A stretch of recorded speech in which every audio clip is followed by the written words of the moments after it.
주님을 공경하여라 이런 제목으로, 주님을 공경하는 사람들 이런 제목으로 말씀 나누겠습니다. 어제 토요일 날인데요, 점심을 교육자들하고 먹으러 갔는데 여름이니까 냉면들 많이 먹죠. 근데 냉면집을 찾기가 어려워요. 가면 맛없어.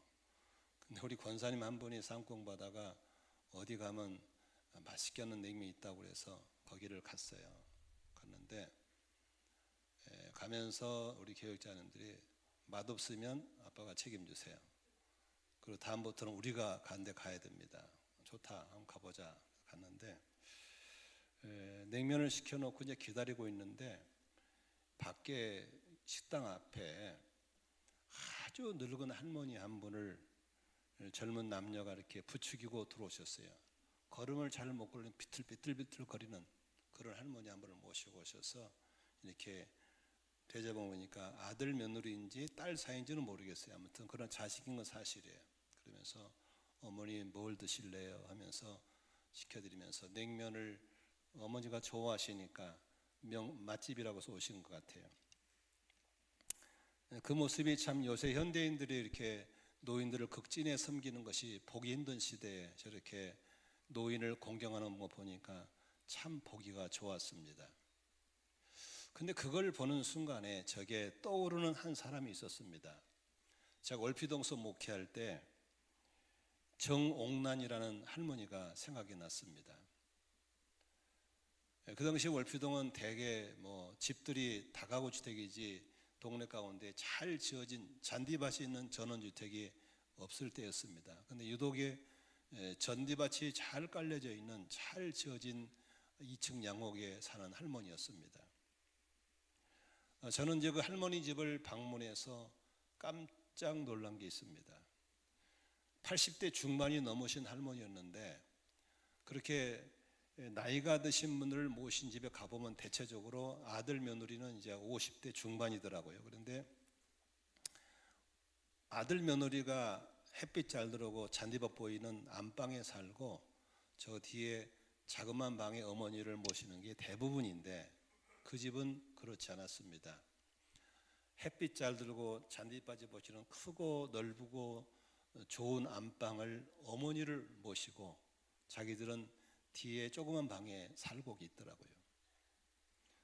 그러면서 그 아들이 얼마나 그 어머니를 극진히 섬기는지 몰라요. 항상 조그만 사업하신 분인데 출근길에 꼭 엄마 방에 들러서 만져주고 안아주고 엄마 나 회사 갔다 올게, 엄마 사랑해 하고 해주고 저녁에 오고 낮에 또 꼭 전화해서 묻고 정말 그 어머니를 잘 공경하는 걸 보면서 정원을 할머니는 참 복도 많으신 분이다 라는 생각을 했습니다. 공경이라는 것이 무슨 뜻인가를 한번 국어사전을 찾아봤더니 어른을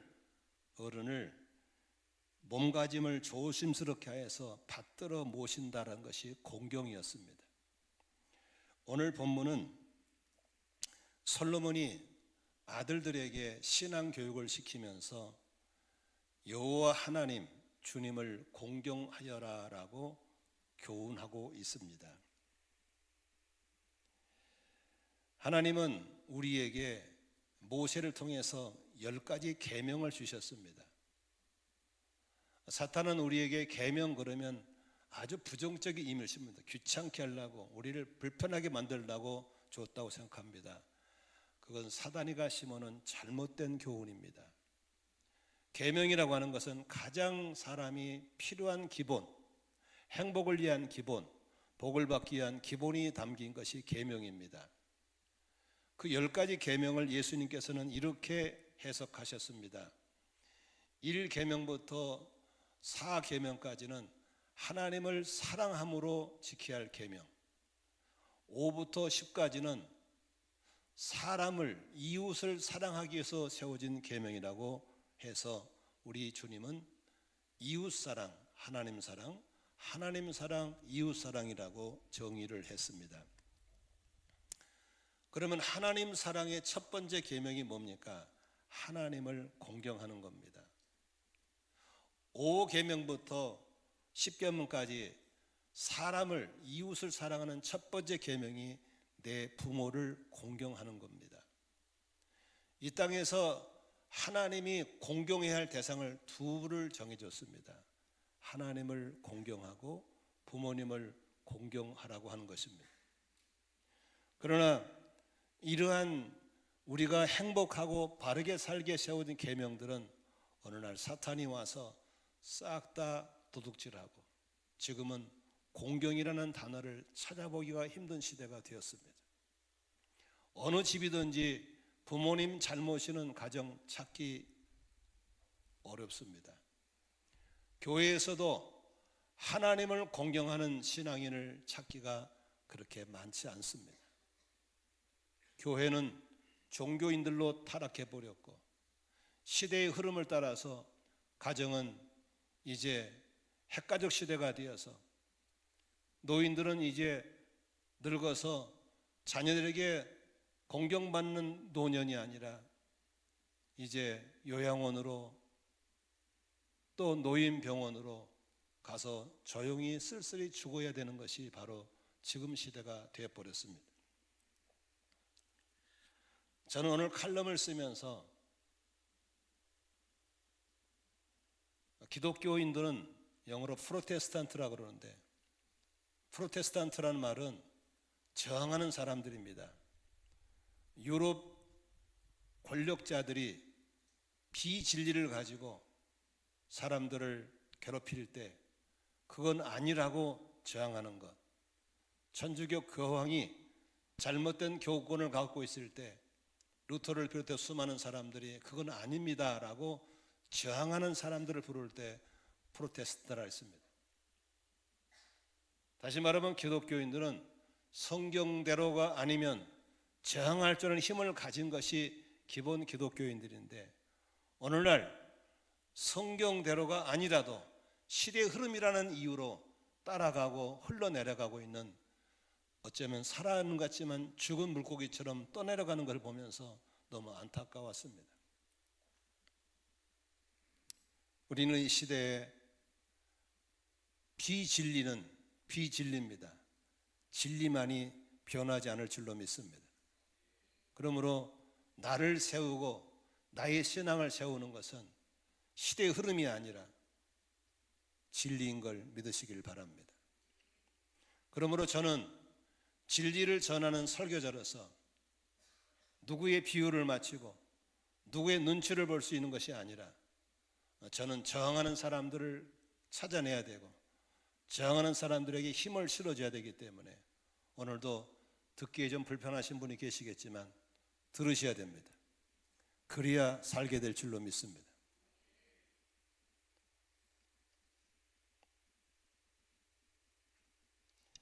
오늘 솔로몬은 아들들에게 주님을 공경하라고 가르칩니다. 그런데 주님을 공경은 어디서 나오는 겁니까? 하나님을 경외하면서 나오는 겁니다.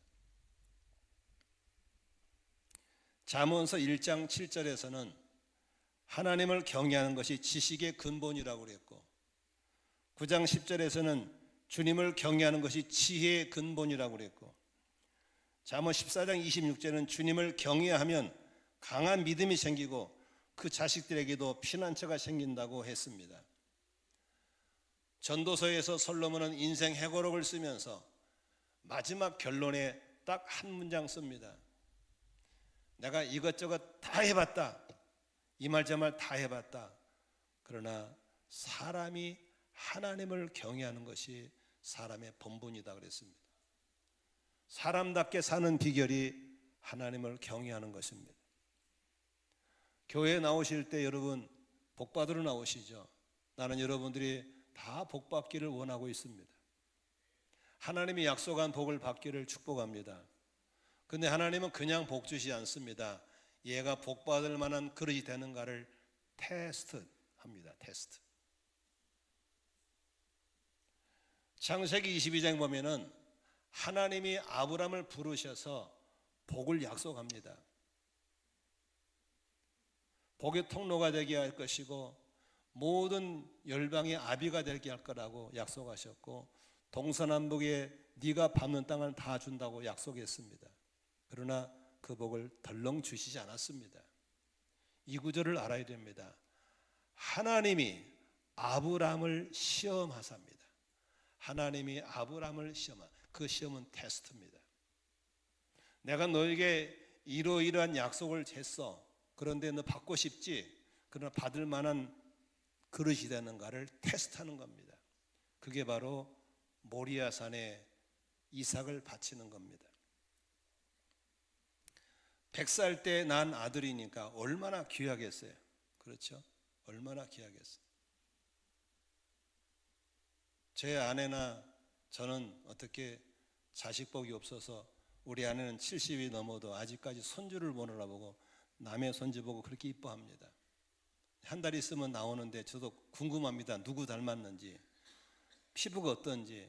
요새 지금 우리 유호나 애들 안고 연습 많이 하고 있습니다.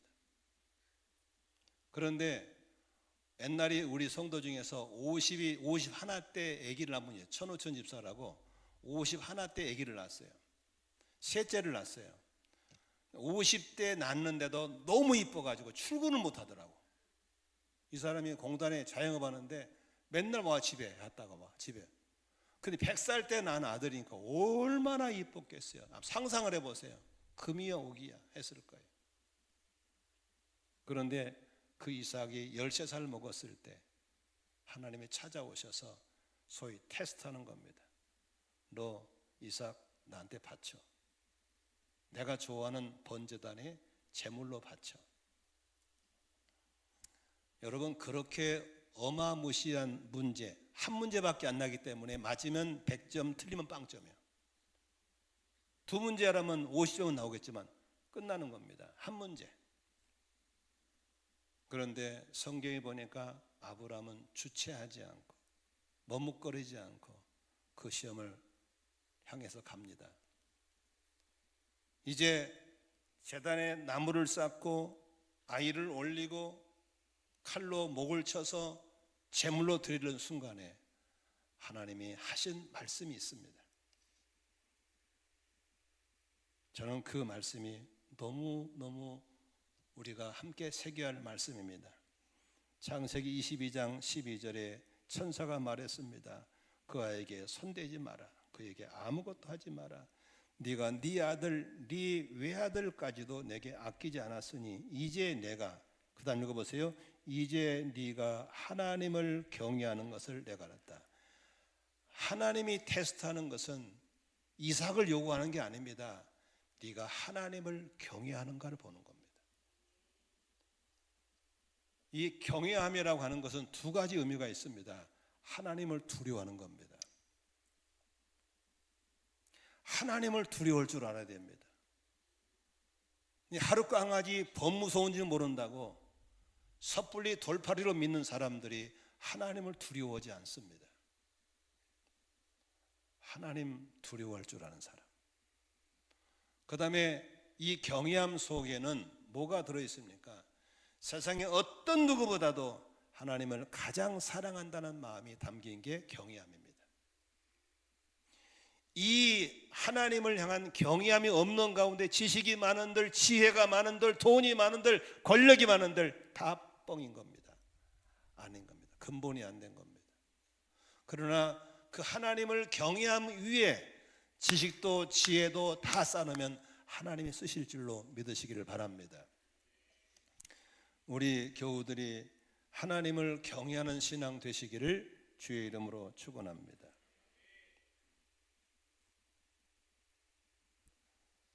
우리 성도들 삶 속에 어느 날 갑자기 화를 당해서 손발을 찾아 못 쓰는 우리 성도님 볼 때마다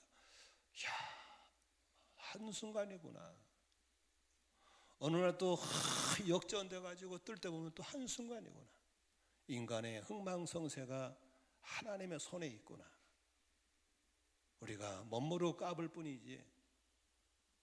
그러므로 하루 강아지가 범무서운 입으로 깝죽거리는 그거 안 되는 겁니다. 하나님 두려울 줄 알아야 되고 하나님 존경할 줄 아는 것이 신앙의 기본이고 아무리 공부를 많이 한들 돈을 만들 무슨 소용이 있습니까? 하나님 손에 있는 걸 믿으시면 아멘 하십시다. 그런데 하나님을 경외하면 어떻게 우리가 표현할 수 있습니까? 근다고 뭐 부들부들 떨고 사는 것도 아니지 않습니까? 가장 좋은 표현은 예배입니다. 다양한 삶 공부가 있고 다양한 제자 훈련이 있잖아요. 거기서 지식을 넣는 거 소용없습니다. 저도 일찍 옥하는 목사님을 만나서 제자 훈련만 평생 했습니다. 근데 제자 훈련을 다 잘못하고 있는 게 뭐냐면 성경 구절 외우는 거 아니에요. 성경 많이 읽는 거 아니에요. 무슨 상공 맞히는 거 아니에요. 제자 훈련의 꽃은 예배에서 나와야 되는 겁니다. 상공부를 제대로 하는 사람의 공통점은 예배가 되는 겁니다. 너무나 많은 잘못된 제자 훈련으로 바리새인들을 만들어 놨어요. 성경을 너무 많이 알아. 성경을 너무 악용해. 안 되는 겁니다. 우리의 하나님을 경외함이 예배로 나올 수 있기를 바랍니다. 예배는 두 가지가 예배 있죠. 모여서 찬양 부르고 이게 다 예배입니다. 그러나 중요한 것은 이 성전을 나가서 삶을 통한 예배가 다 무너져 버린다면 그것은 하나님을 경외한 사람이 아닙니다.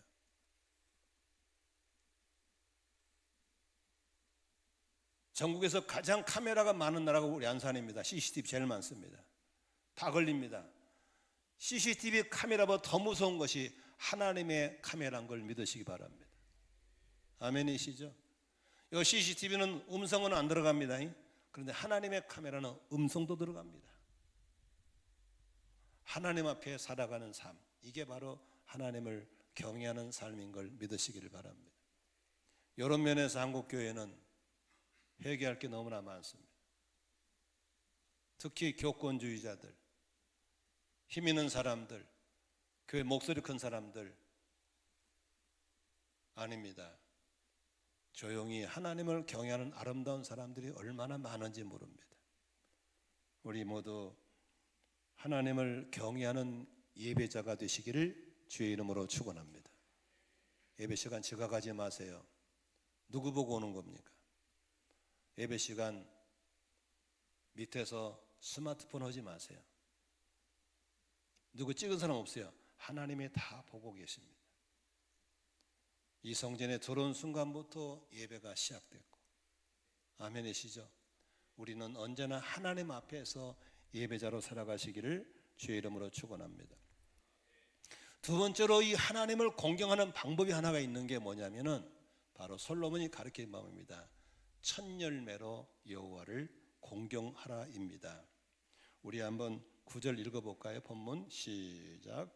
너희 재산과 땅에서 얻은 모든 첫 열매로 주님을 공경하여라. 첫 열매로 주님을 공경해라고 솔로몬이 아들들에게 교훈하고 있는 거예요. 이게 어디서 나온 말일까를 봤을 때 구약 성경으로 가야 합니다. 언제부터 첫 열매로 하나님을 공경할 수 있었을까? 그것은 이스라엘 백성들이 죄짓고 애굽에, 지금의 이집트죠, 거기 바로 왕의 통치 속에 430년 동안 노예로 살은 적이 있었습니다. 선택받은 민족이 죄값 치른다고 노예로 살면서 그들이 얼마나 힘들었던지 신음소리 내고 힘들어할 때 하나님은 당신의 백성들의 신음소리를 들으신 줄로 믿습니다. 그래서 지도자 모세를 준비시켜서 이제 그들을 구원하러 갑니다. 그런데 70만이 넘는 그 민족을 바로가 호락호락 보낼 리가 없습니다. 하나님께서 바로에게 그 이집트에 엄청난 재앙을 내리기 시작합니다. 물이 피가 되게 하고 온 땅에 개구리 가득 차게 하고 온 땅에 이가 득실거리게 하고 온 땅에 파리떼가 득실거리게 하고 온 땅에 전염병이 퍼지게 하고 온 땅에 독종이, 온 땅에 우박이, 뭐 각종 그런 재난을 퍼부어도 매맞을 때뿐이지 돌아서면 매맞을 때만 또 듣고 돌아서면 또 이럴 때 하나님의 마지막 카드를 듭니다. 뭘 모시가 되면 이집트 전 지역에 죽음의 사자가 지나가면서 모든 장자, 짐승의 첫 새끼, 사람의 첫 아이 다 죽여버린다. 장자 죽음이라는 재앙의 카드를 들었습니다. 그런데 이집트 안에 한쪽에 몰려 사는 이스라엘 백성 사는 지역이 고센 지역인데, 고센 땅 지역은 하나님이 살 수 있는 길을 열어줬습니다. 그게 뭐냐면 택함 받은 백성만은 살 수 있는 비밀입니다. 그게 뭐냐면 따라서 양을 잡아서, 흠 없는 양을 잡아서 그 피를 내서 그 피를 이스라엘 백성들의 문지방에 문설지에 피를 발라놔라. 그러다가 죽음의 사자가 지나갈 때 뭘 보면, 피를 보면 하나님의 택한 받은 백성으로 알고 죽음이 넘어갈 것이다. 이 비밀을 알려줬습니다. 십자가의 도가 멸망받을 사람들에게는 미련하게 보이지만 구원을 얻는 사람들에게는 하나님의 능력이 될 줄로 믿습니다. 이 집 사람들은 보고 웃었습니다. 예이, 무슨 양 피를 잡아가지고 발라놔. 그게 뭔 짓이요? 아니요, 무슨 짓인지 모르지만 우리 지도자께서 그렇게 하라고 그랬어. 순종이 그들을 살린 줄로 믿습니다. 뭘 모시가 됐을 때 1월 달입니다. 죽음의 사자가 애굽 전체 이집트를 싹 지나갑니다. 그런데 그 넓은 이집트 땅 전 지역에 죽음의 사자가 지나가니까 짐승이 울고 사람이 울고 통곡 소리로 가득 찼습니다. 왜냐하면 그날이 됐을 때 집안에 큰아들 장자가 죽어버려요. 짐승의 첫 새끼가 죽어버려요. 다 죽어버렸어요. 그러니 뭐 짐승이 울고 사람이 울고 난리가 났는데 어디만 조용했어요? 고센 지역만 조용했습니다. 왜요? 거기는 주님이 살 수 있는 비밀을 알려준 게 양의 피를 발라놔라. 그 피를 볼 때 죽음의 사자가 패스오버 넘어가리라 했습니다. 십자가의 도가 멸망받을 사람에게는 미련하게 보입니다. 멍청하게 보이죠. 구원을 얻는 우리에게는 하나님의 능력인 걸 믿으시기 바랍니다. 그 피가 오늘도 여러분의 마음의 문설주에 어린 양 예수의 피를 바르고 그 피의 근거로 우리가 심판을 면함받게 되는 걸 믿으시기를 바랍니다. 그런데 이제 그 장자 죽음을 통해서 바로가 항복합니다. 다 나가라고, 다 나가라고, 다 나가라고. 그래서 이집트를 탈출해서 홍해바다를 건너서 약속의 땅으로 가는 겁니다. 아멘이시죠? 근데 그 다음부터 중요합니다. 잘 보세요. 출애기 13장 11절 한번 볼까요? 같이 띄워주세요. 시작. 주님께서 당신들과 당시 조상들에게 맹세하신 대로 당신들을 가나안 사람의 땅에 이르게 하셔서 그 땅을 당신들에게 주시거든. 그 다음에 뭐예요? 당신들은 태를 처음 열고 나오는 모든 것을 주님께 바치십시오. 그 다음에요, 처음 낳는 수컷은 다 내 거다. 그래서 첫 것을 다 살리신 주님께서 그 다음부터는 처음 것은 다 내 것이니까 내게로 돌려달라고 하는 겁니다. 출애기 23장 16절에는 또 이렇게 가르치고 있습니다. 같이 읽겠습니다. 시작. 너희가 애써서 밭에 씨를 뿌려서 거둔 곡식의 첫 열매로 맥추절을 지켜야 한다. 또한 너희는 밭에서 애써 가꾼 것을 거두어 드리는 한 해의 끝 무렵에 수장절을 지켜야 한다. 이 본문 지우지 마세요. 여기 보면은 첫 새끼뿐만이 아니고 첫 열매까지도 하나님 거라고 달라고 하시는 겁니다. 그러면서 첫 열매로 맥추절을 잘 지켜서 한 해의 끝물에 빈 수장절은 추수절이거든요. 첫 열매를 잘 바치면 가을에 네 창고가 차고 넘치게 약속을 해주시는 겁니다. 첫 열매를 하나님을 인정하고 하나님께로 돌려드리면 하나님 네 창고가 차고 넘치는 수장절을 약속하시는 하나님인 걸 믿으시기를 바랍니다. 그러므로 첫 열매 돌랑돌랑 따먹는 사람들은 가을에 약속이 없어요. 보장되지 않는 삶을 사는 겁니다. 그러므로 첫 것은, 첫 열매는 하나님 것으로 정했기 때문에 하나님 것인 걸 믿으시기를 바랍니다. 그러므로 하나님 것을 손대지 않기를 주의 이름으로 축원합니다. 여기 유병우 선교사님 고향이 안성이거든요. 저 친구는 아마 어렸을 때 기억이 날지 모르겠지만 우리 그 고향 교회 건너편에 안성농어지라는 가수원이 있어요. 거기에 12만 평인데 배도 있고 사과도 있고 여러 가지 과일인데 거기에 조성하라는 할아버지가 농사를 지었어요. 아마 병수는 조성 할아버지를, 관운이 할아버지. 그 할아버지가 옛날에는 부관서 내려오신 분인데 굉장히 건달이었어요. 잘생겼어요. 머리도 허옇고 돈도 많고. 그런데 저희들을 통해서 복음을 듣고 구원의 확신을 갖게 되고 거듭났어요. 그 전까지는 종교인이니까 가끔씩 나왔어요. 그런데 그분이 위암이 걸리셨어요. 위암에 걸려가지고 생명이 위태로운 걸 알고 바짝 매달리더라고요. 그러면서 은혜를 받았는데 하나님의 은혜로 그냥 잘 살아요.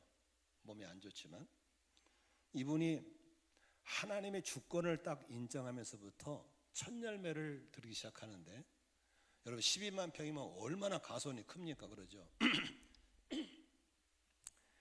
이 과일마다 말이죠. 이렇게 봉지를 싸거든요. 이게 아줌마가 동네 아줌마가 봉지 싸요. 다 보면은 그 할아버지 다니면서 잘 익은 거, 크고 잘생기고 했다가 매직을 표시나 이렇게 누가 손 못 대도록. 그게 이제 할아버지가 교회에다 갖다 바칠 첫 열매를 선택하는 거예요. 그러면 할아버지가 이제 배 나오면 배, 사과 나오면 사과, 철철이 첫 열매를 박스에 담아 가지고 오세요. 그러면 이제 그 집의 모습이 성태라는 모습인데 성태가 겨운 게 싫고 할아버지는 딱 이게 대에 차고 오시거든요. 그러면 저희 교회 올 때 어두워서 나오거든요. 경국에서 오면 할아버지가 그 개선장모처럼 흰머리 날리면서 오신다고요. 그 모습이 눈에 선해요. 그럼 갔다가 갖고 오면 제가 그때 30대 초반이니까 우리 할아버지 뻘이죠 뭐. 근데도 겸손하시게 목사님 첫 열매 따수다. 이제 북한 사람이니까. 그러면 이제 따가지고 기도하고 우리들 예배 드리면 성도들 몇 명한테 같이 또 까먹고 그런 기억이 있어요. 시골 할머니들이 그 첫 열매를 다 배우고 나서 호박이 열리면 다 표시해놔요. 할머니들이. 요건 첫 열매 손대지 마라이. 호박 따오고 가지 따오고 그 첫 열매가 얼마나 아름다운지. 도시에 왔더니 도시 사람들은 첫 열매가 없어. 농사를 안 지니까 다 잡숴버려. 그런데 사실 꼭 농사 지는 천리반이 우리에게 준 삶의 열매가 다 첫 열매인 걸 믿으시기 바랍니다. 내일이란 게 보장되어 있나요? 저는 아침에 눈 뜰 때마다 얼마나 감사한지 모르겠어요.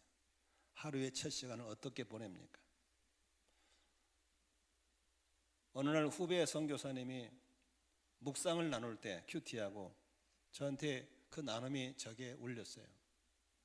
형, 저는 어느 날 묵상하는데 첫 시간을 어떻게 시작하는가가 너무 중요한데 여러분은 어떻게 시작하세요?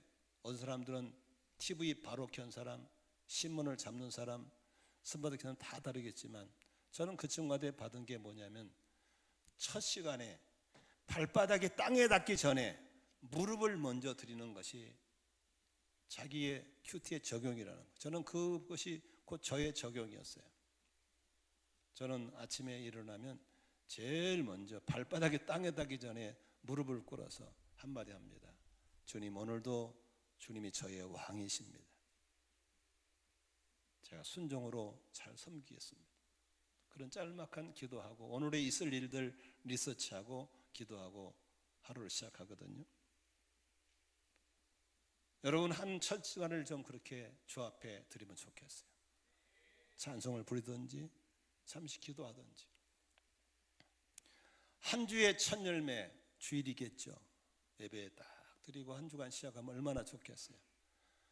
뭐 천년만년 먹을 것처럼 막 동분서주하고 다 속는 거예요. 못 먹어, 다 못 가지고 가.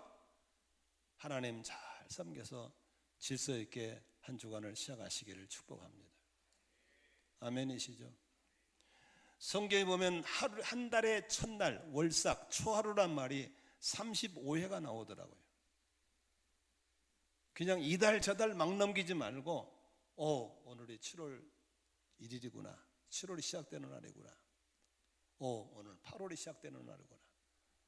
한 달, 두 달을 왜 나눴겠습니까? 그 분기점을 통해서 자신을 돌아보고 새롭게 시작하라고 하신 것을 믿으시기 바랍니다. 그렇다면 초하루 날도 주 앞에 구별되게 시간을 보내면, 물질 문제도 마찬가지. 돈 되게 좋아하죠. 여러분, 우리 수입의 첫 열매가 뭐겠어요? 11조입니다. 우리의 첫 열매 11조 떼어서 하나님께 드리고 쓰십시오. 남는 돈 11조는 사람 치고 한 번도 내가 제대로 산 거 본 적이 없습니다.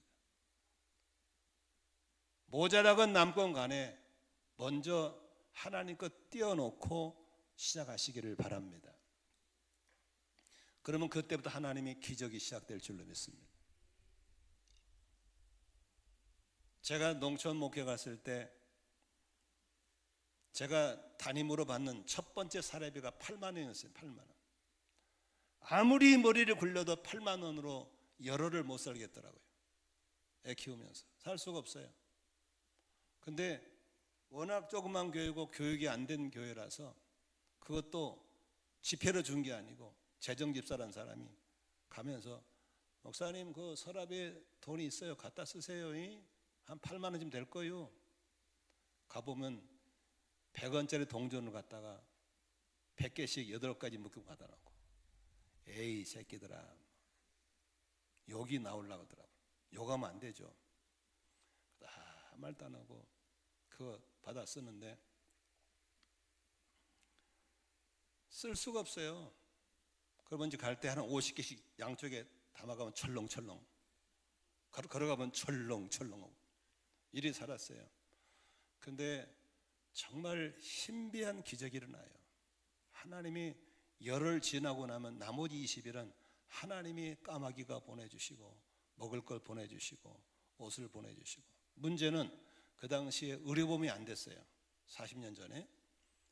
그러니까 애들이 아프면 가장 문제. 애들이 아프면 어떻게 할 수가 없는 거예요. 근데 그때 윤영권 의사 원장을 만난 거예요.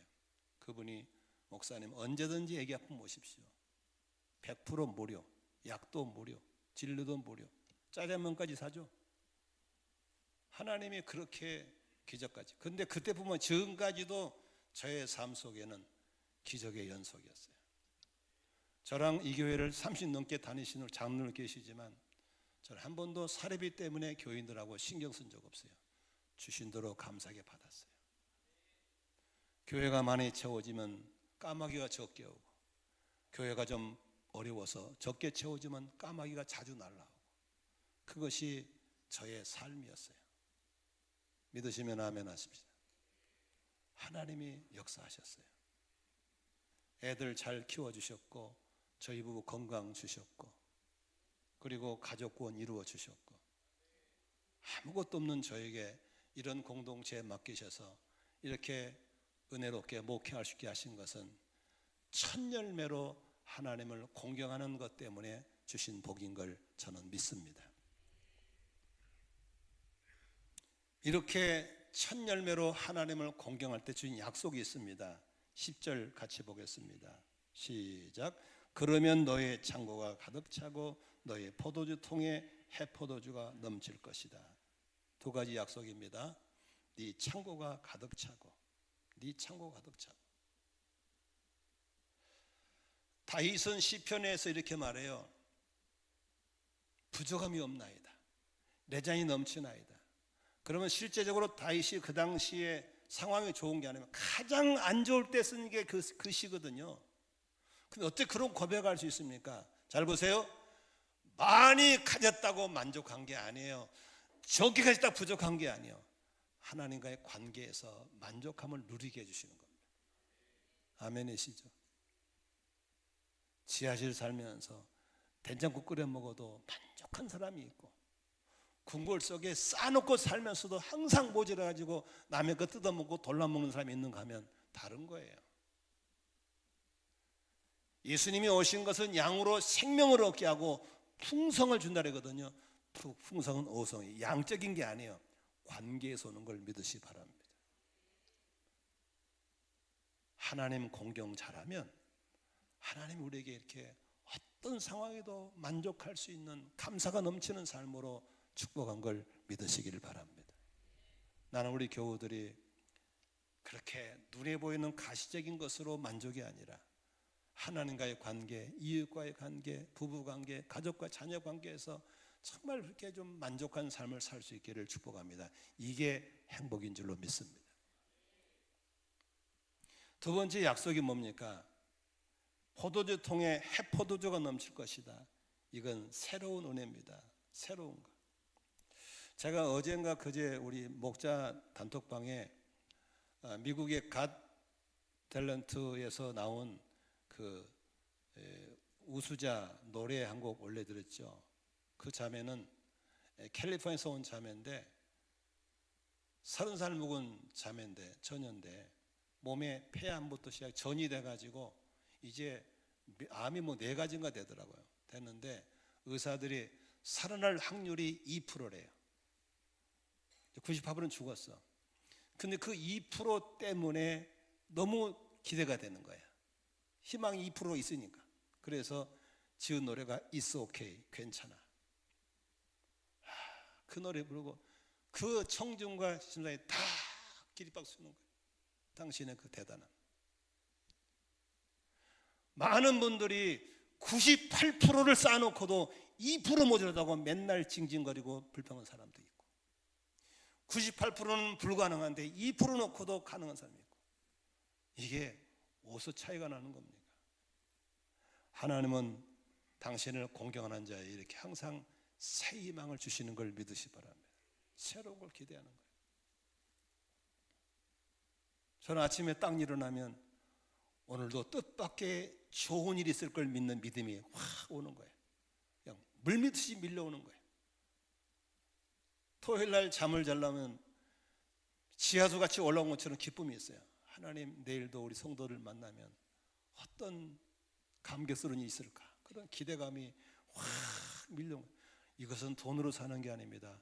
하나님 신 은혜인 줄로 믿습니다. 나이 들면 몇십 년 살면 뭐 마누라가 이쁘니 안 믿지, 저는 우리 아내가 보면 볼수록 이뻐요. 꾸며내기 정말 이뻐요. 왜 이렇게 이쁜지 모르겠어요. 황 기자님 재성이 혼자 사는데 이런 얘기했어. 저는 이게 은혜라고 생각합니다. 아멘이시죠? 이렇게 몇십 년 장로들 만나면 좀 지긋한 아니에요. 장로들 보면 너무 좋아요. 너무 존경스럽고 고맙고 감사하고, 이렇게 새 은혜를 하나님이 주시는 걸 믿으시길 바랍니다. 이 은혜를 여러분 받으시기를 주의 이름으로 축원합니다. 새날의 기대가 되고 뜻밖의 좋은 일이 기대가 되고 창조도 기대감으로 가득 찬 이 복은 하나님을 공경할 때 받는 축복인 줄로 믿습니다. 말씀을 결론 짓고 마치겠습니다. 저희 어머님이 97세에 돌아가셔서 이제 2년이 지나고 3년째 접어듭니다. 저희 어머니 아버지는 너무 일찍 돌아가셔서 아버지 된 추억이 별로 없어요. 근데 우리 어머니는 워낙 온유하시고 오래 사셔서 좋은 추억들이 많아요. 중간중간 어머니 생각이 나요. 최근에 우리 어머니 생각이 나는데 어머니 때가 이런 걸 물어봤어요. 어머니, 다시 태어나도 우리 아버지랑 결혼할 수 있겠어요? 그랬거든요. 우리 아버지 성격이 급하시거든요. 항상 우리 아버지 때문에 집안이 비상이었거든요. 근데 우리 어머니는 대답이 아이고 지금 그때 이럴 줄 알았거든요. 그런데 우리 어머니는 순간도 멈추지 않고 이렇게 얘기했습니다. 나는 다시 태어나도 네 아버지 같은 분하고 결혼하고 싶어. 저는 이해가 안 됐어요. 그래서 물어봤어요. 반론 제기. 아니, 아버지 그 성기도 급하시고 어머니 힘들겠는데 뭘 또 결혼해요? 또 한다면 안 하면 되지. 그게 아니야. 이유는 한 가지입니다. 네 아버지처럼 나를 생각해주고 네 아버지처럼 나를 위해 헌신하고 네 아버지처럼 나를 돌본 사람이 세상에 어디 있냐? 그런 사람 없다. 나는 다시 태어나도 네 아버지와 결혼한다. 그거였어요. 그런데 그것이 어떻게 보면 우리 어머니는 우리 아버지의 철저한 천열매 신앙이에요. 옛날에 고구마 찌잖아요. 가장 잘생기고 잘 익은 것은 제일 먼저 나면 누구? 우리 아버지 거. 밥을 하면 옛날에는 쌀이 귀했잖아요. 보리가 많고 져서 가지고 쌀을 주로 많이 넣어가지고 보리만 좀 넣어가지고 우리 아버지 것 먼저 담아드리고 절대로 아버지 거 뭐 손못대게 합니다. 아버지 거라고 집안 어른 거라고 철저한 아버지 첫열매 드리는 이 공경의 신앙 그리고 그 아버지에게 사랑받는 우리 어머니. 저는 교회는 안 다녔지만 그걸 보면서 우리가 이렇게 첫 열매로 하나님을 공경하면 하나님은 우리에게 언제나 채워주시고 희망찬 새날을 열어주시는 분이 하나님이겠구나 라는 생각을 하게 되었습니다. 아멘이시죠? 오늘 맥주절을 보내면서 여러분 첫 열매 신앙을 점검하세요. 하나님을 경외하는 기본이 되어 있는지 점검하세요. 내 마음대로 살다가 힘들 때 하나님 살려주세요. 이거 아닙니다. 그것은 신앙이 아닙니다. 평상시에 하나님을 두려워하고 하나님을 존중하는 최고의 신앙 속에서 예배로 하나님을 공경하고 첫 열매로 하나님을 공경하면서 하늘복 땅의 복을 많이 받는 여러분 되시기를 주의 이름으로 축원합니다. 기도하겠습니다.